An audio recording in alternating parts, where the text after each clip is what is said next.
Welcome back, K-Clan. Kelsey Grammer has starred in TV sitcoms, graced the stages of Broadway, and performed with the Wichita Grand Opera. But today we're not talking about that. Today we're talking about another talent. Founder and owner of Faith American Brewing Company. He's also a beer man, and his beer is about to have a very special K-Clan connection. Joining us live in studio is Mr. Kelsey Grammer and Wichita Brewing Company's Ned Voschholz. There you go. Cool. Hey. Welcome in. Thank you, sir. Welcome, welcome. Good to see you. Thank you. Good to see you. Yep. Take a seat. Thank you.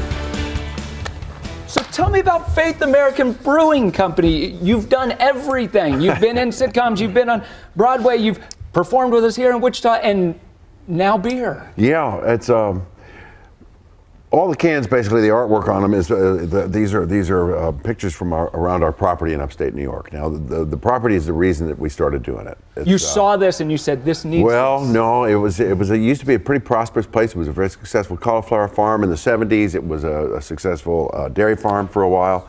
And when I bought it, it was a kind of a distressed property. Yeah. And we thought, what are we going to do to make this place kind of live again, rise again, whatever it is? And it was the water. And the water, I said, what do you do with water? I wasn't going to milk cows twice a day. So it turned into beer, the idea of beer. And I didn't really have an experience with beer or knowledge, other than the fact that I like to drink one once in a while. But I started doing some research, and of course, beer is basically just water, flavored water. And that was the beginning of it, and I fell in love with this process. I fell in love with it. I mean, we've got now 5 different flavors. We're starting here in Wichita with the Faith American Blue Hazy, which is it's a terrific beer. It's our #1 seller, but I'm very excited to be kind of launching it here. Before we talk about the beer much, you got to tell us about the name behind this. Because people are going to see that and say, okay, well, some what's people in the name? Is that a religious beer? Yeah. Well, yes, I guess it is. I mean, I'm a man of faith. My daughter's name is Faith. It's named after Faith, and also the fact that I love America, and I've loved America since I was, smaller than Faith. It's about that. It's about having faith in America and in our process, and in the fact that we actually are a nation that's going to live for a long time and do well by ourselves and by the rest of the world. And that's what I believe in. You were here a little less than a year ago. Last spring, you came and performed with the Wichita Grand Opera. We had you here in the studio, but it was during that visit that you kind of struck upon something here, and that's kind of why this beer is here today. Tell me about what happened. Well, the guy that runs the opera, Whitney Reeder, terrific guy. We became really good friends. Sort of overnight. That's how it goes when you get, a little more grown up. But Whitney said, I think your beer, you should sell it here. So I went over and met the fellow that's Wichita Brewing, Jeremy, and this gentleman, of course, works with Jeremy.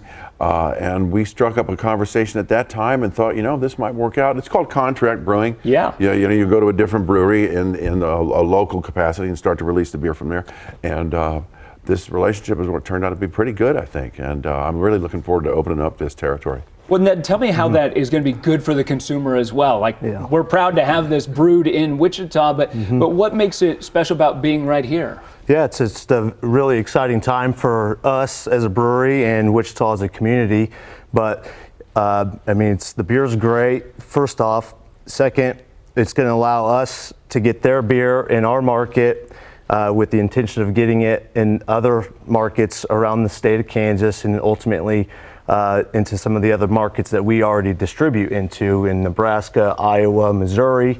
It's good for them because they don't have to brew it in New York and send it all the way out here. Well, that makes no sense to put it on a truck and drive it all the way out here if you have good qualified brewers that can make it.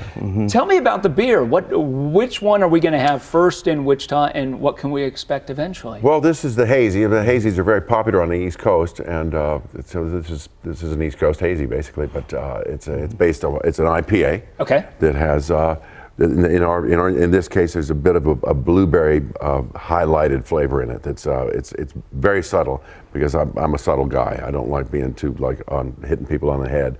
I don't particularly like the traditional IPA because I think it tastes like kerosene. It's like I'm going I can't drink this. Yeah, with the hazies, a lot of IPAs can be thought of as bitter and kind of harsh like that. Well, a hazy IPA is different from that because it's real soft, a little sweet. But the hop character you get is more in the flavor and the aroma, and less so on the bitterness side of it. So maybe a little more approachable for people to say, okay, wait a second, this is an IPA, or you pour it and they're going to say, wait a second, my beer is supposed to be, see-through. Yeah, this is a little different. If people want to taste this today, maybe have a chance to meet you today, you're going to be pouring around town and I'm really pouring around town for the whole week. Whole week. So there's a whole bunch of stops along the way. I don't actually know what they are, but I think it's accessible. We've got an entire list at cake.com/guests. You're going to be at the Monarch today, though, I believe. Yeah, I'm looking forward pouring to it. down there, which is a great Wichita institution. Why should people come out and buy your beer? Well, there's the pleasure of just actually being able to say hello, and if you happen to watch the show or if you happen to watch Cheers before that, there is a kind of an identity I have that it connects to feeling good about things. You know, I started a beer company, but I used to drink beer at Cheers, but people have a whole raft of stories about how my presence on television has interacted with their lives. You know, some of the stories are actually quite heartwarming about, like, well, my dad was in the hospital, blah, blah, blah, blah, blah. We would sit and watch your show, and it's the only thing that would make him laugh for whatever amount of time. You can hear a lot more stories like that than you'd think you would. And I actually became an actor because I wanted to do the world some good. And actually, I've had some great success at that. But the motivation is still the same. Everything I do is meant to be time well spent. You know, if you have a beer that I made, I want you to actually really enjoy it. And I'm proud of this beer because, my face will get you in the tent, but you go home and then, and then say to yourself, that was a good beer, I'll drink that again. And that's what this is all about. And we expect to make some money on it and stuff like that, but I haven't made a dime yet. Yeah. I've invested a lot of love in it, and that's what I hope people taste, and taste the idea that this is all about the land, all about the way people work, all about the way they love each other and the way they have faith in this country. All these things are reflected in this beer. And I hope they can taste it because I do. Well, this has been time well spent. Thank you, gentlemen, for coming in and talking about it. Get out and check it out, Wichita. They are going to be at around Wichita pouring this beer, and you're going to be able to find it coming forward, and you can catch them today. A meet and greet between 2 and 5 at Jacob Liquor Exchange, located at the address on your screen. Also going to be at the Monarch as well, down in the Delano district. That's between 6 and 9 tonight. For a full list all the Kelsey Grammer appearances around town, we've got a link for you. Go to cake.com/guests to check it out. We've got more of Good Morning Cakeland coming up right after this. Well, now you know. Cool.